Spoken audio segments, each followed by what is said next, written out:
ഒരാളെ നാം അമിതമായി സ്നേഹിക്കുമ്പോൾ പലപ്പോഴും നമ്മുടെ സ്വകാര്യതകളും ബലഹീനതകളും അവർക്ക് മുന്നിൽ തുറന്നുവെക്കുന്നു. എന്നാൽ മനുഷ്യസഹജമായ മാറ്റങ്ങൾ കാരണം എന്നെങ്കിലും ആ ബന്ധത്തിൽ വിള്ളൽ വീണാൽ നാം കൈമാറിയ ആ അറിവുകൾ നമുക്കെതിരെ ആയുധമാക്കപ്പെടാൻ സാധ്യതയുള്ള.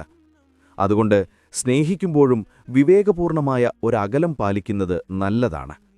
ഒരാളോട് വിയോജിപ്പോ ശത്രുതയോ തോന്നുമ്പോൾ എല്ലാ അതിരുകളും ലംഘിച്ചു പെരുമാറുന്നത് ശരിയല്ല.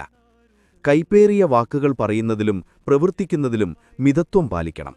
കാരണം നാളെ ആ വ്യക്തിയുമായി രമ്യതയിലാകാൻ നാം ആഗ്രഹിക്കുമ്പോൾ ഇന്ന് പ്രകടിപ്പിച്ച അമിതമായ വിദ്വേഷം ഒരു വലിയ മതിലായി നമുക്ക് മുന്നിൽ നിൽക്കും. അതുകൊണ്ടാണ് മഹാനായ പ്രവാചകൻ സ്വല്ലല്ലാഹു അലൈഹി വസല്ലം പഠിപ്പിച്ചത്, അഹബിബ് ഹബീബക ഹൗനൻ മാ അസാ അൻ യകൂന ബഗീലക യൗമൻ മാ വ അബ്ഗിൽ ബഗീലക ഹൗനൻ മാ അസാ അൻ യകൂന ഹബീബക യൗമൻ മാ. നീ നിന്റെ സുഹൃത്തിനെ മിതമായി സ്നേഹിക്കുക, എന്നെങ്കിലും അവൻ നിന്റെ ശത്രുവായേക്കാം. നിന്റെ ശത്രുവിനോട് നീ മിതമായി മാത്രം വിദ്വേഷം കാണിക്കുക, എന്നെങ്കിലും അവൻ നിന്റെ സുഹൃത്തായേക്കാം.